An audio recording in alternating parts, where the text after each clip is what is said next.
Hi guys, happy Monday. Well, come on, it's gotta be, right? I mean, you'll get through the week. This is starting. It's a good one for me. The weather's beautiful, and this is probably gonna be the last video that I'm shooting in beautiful Palm Springs. Then we're gonna be doing some traveling, and so we may just get some of my coffee breaks. So we'll see what happens. But I will show up on Monday, next Monday for sure. Some housekeeping here. If you like my videos and you find them helpful, please subscribe. I'd really appreciate it if you give me a thumbs up liking it. And if you have any comments or any questions or something I might be able to help you with or point you in the right direction, please don't hesitate to leave a comment down below. Thanks, guys. Okay, so we're going to talk about something. If you're living in a condo, we're all doing it. We're all paying strata fees or homeowners association dues. You just pick the term you want. So it's different numbers for different condos, but let's just break it down a little bit. It took me a long time where I had to serve on a strata before I got some understanding of why do we pay all of this? Well, the first part, not everybody in your building pays the same. Okay, it's not just like, okay, we have 100 suites and we split it down the middle, whatever it costs.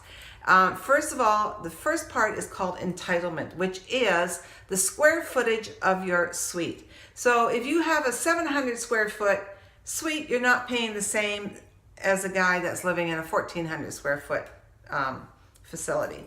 So keep that in mind. So that's the first breakdown. Then the second part of your strata fees is for your weekly, monthly, annual maintenance that needs to happen, whether it be utilities or window washing, carpet cleaning. If you have a full-time concierge in your building, that's got be paid. That individual has to be paid. Probably paying 2 or 3 individuals to cover that shift. If you have a building manager, the boiler room maintenance on a regular basis, any plumbing issues so anything on the outside of your suite that needs to be maintained and looked at. So that is part of your strata fees or your HOAs. And then the third part is a contingency fund. And this is a huge one. And there's so many different opinions about it and processes and what people feel about it. I'm going to share a little bit of mine in a minute or so, but the contingency fund is something that is held for a major emergency, something down the road. And 25 years ago, that was almost probably the second thing that you looked at when you were buying a condo, was like, how strong is the contingency fund? How big is it? I remember, we'd look at buildings and they'd have like $1.5 million in their contingency fund. Well, that was good. So that was always a big plus when you were thinking of buying into a suite. Now I find most of them are just riding with minimals, although, I'm not out actively looking, but from what I'm hearing out there. And then, okay, so those are the 3 things. And then you can have special assessments. Maybe there's a big problem that's coming due and you're aware of it. So the strata has decided that they're going to assess, put a special levy, and every month you're going to pay an extra $50 a month until they collect X number of dollars to deal with a particular issue, which, that's probably a great way to do it, rather than saying, oh, guess what? Everybody's being assessed $10,000 because we have this huge problem. We don't have the money to fix it. So these are all things to be, really look at. Now we're talking about residential, okay? Because if you're in a commercial building or bare land strata, there's other kinds of situations out there, different things come into play. So I'm just talking about what I know on a residential basis. I've lived in a bare land strata, but we're not going to go there. So, okay, so then you get the special assessment or levy that you could also be paying monthly as part of your dues. This I know for sure. I have never lived in a condo complex where the strata fees have gone down. Every year they've gone up, which really makes sense. You hire people to do jobs or whatever, things go up, they don't go down. So just keep that in mind when you're buying. That is probably something that is going to creep up annually.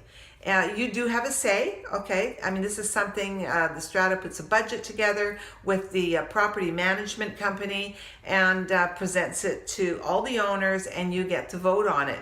And the majority will rule. If it's a huge problem, I've never been in a situation where it's been turned down myself, but maybe some of you have. I'd love to hear about that. Like, what happens then? So now, the other thing is, especially older buildings, this is probably more so in older buildings where people go, they look at a suite and they go, oh, well, I really like it, but holy moly, the strata fees are almost like a friggin' mortgage payment. That's pretty scary. If you're retired and you're paying cash for your condo and you feel like you're still assuming a mortgage payment, that is not a good place to be. If you're raising a young family, you don't want to feel like you're paying two mortgages. So quite often what I have experienced in the past, and definitely one of the older buildings that we lived in, is it had really, really low strata fees, and it really excited us. We knew nothing about anything. And we were buying a suite that was 2,000 square feet, and it wasn't even quite 300 a month. Are you kidding me? I was were we ever naive? Anyway, it was, and the reason it was that way is because they were just skimming by. They weren't doing the major maintenances. Sorry, guys.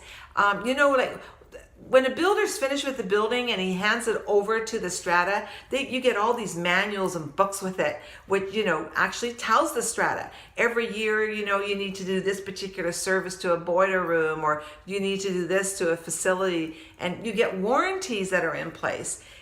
So all that information is there. So if you have a really great strata that follows all this stuff all along and kind of, like you do with living in a house, you're going to do the maintenance that needs to be done to keep your house beautiful.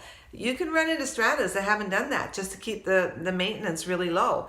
And so that could be troublesome down the road, because 15, 20 years from now you got all these problems, 30 years later, all these problems coming at you. And that's the buildings where you end up with these huge, huge strata fees because nothing was ever addressed. So this is where you run into two types of people too.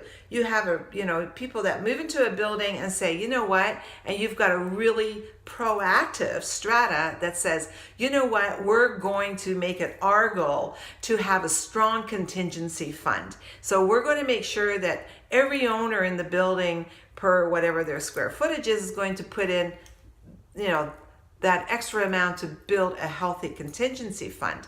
Or then you've got the other stratas that go, well, let's just keep it really low and we'll deal with it if something happens. Well, that could be a $10,000 assessment. Who knows? So it's a double-edged sword. I mean, part of me goes, I would just rather contribute every month and know that the money's sitting there. And I'm thinking, well, if I want to sell in 10 years and the strata's got a healthy contingency fund, I'm thinking that's an asset. To somebody saying, hey, yeah, you know what, I want to buy your place. This looks like a well-run place. Then the other side of it is that, well, it's really got low maintenance fees, but there's absolutely no money in the contingency fund. So I would get off scot-free if that was the case, right? Really low dues for the 10 years that I lived there, and I happen to sell and move out, and you come in and buy it, and a year later you got to replace the roof for, who knows, $90,000. 90,000, I don't know what a roof on a place with, condo complex would be. And then all of a sudden you get dinged with an assessment because there's no money. So it's a double-edged sword. Some people say, well, no, why would I give the money to the strata? I can invest my own money. But you know what? I've also lived in a strata where they actually sought out some advice on how to invest our money that was in the contingency fund so it would grow. So that would help as well. So, keep it in mind, this is not something that's going to go away. It's going to stay with you. And the other thing too is the bank looks at this. Do not think for a moment when you go to get your mortgage that they just not look at that. They do. And that's going to be another interview down the road. I'm really hoping to get a mortgage broker to do an interview, or just a chat. I'm not an interviewer, but to do a chat on what do the banks actually look at. And I really want to also talk. We've not covered it. It's something else that we've run into. So that is pretty important. So know that is something that is on the books with them. And then do your homework. There's lots of places where you can read about it. The BC government has got a website where you can find out about it. I got to look here. CHOA, which is the Condominium Homeowners Association.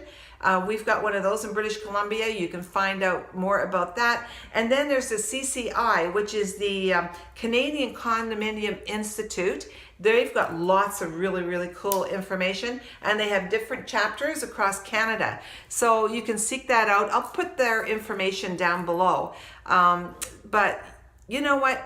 Know about your what other costs you are going to be looking at. It's really important, because you can't get away from it, and you don't pay your dues. They can slap a lien on your place or whatever. It's like they can get ugly. So check it out, guys. Thanks for checking in. And we'll see you next Monday, and it might be in San Francisco, okay? I'm going to go to the YouTube facility. You can't get in. So I think I'll shoot a video right on their stairs. Yeah, they say if you have a friend that you can get in. I don't have any friends there. And not only that, I don't think anybody my age works at YouTube. I think, 60 might be the cutoff. I don't know. Anyway, guys, have a great one. And yeah. Chat to you next week. Bye.